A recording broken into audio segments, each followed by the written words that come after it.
You ask Tiger to solve. This deals with linear equations with one unknown. The final result is p equals 15. Let's solve it step by step. Group all constants on the right side of the equation. Subtract 3 from both sides. Group like terms. Simplify the arithmetic.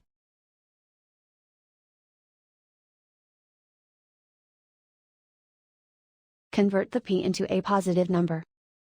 Multiply both sides by -1. Remove the ones. Simplify the arithmetic.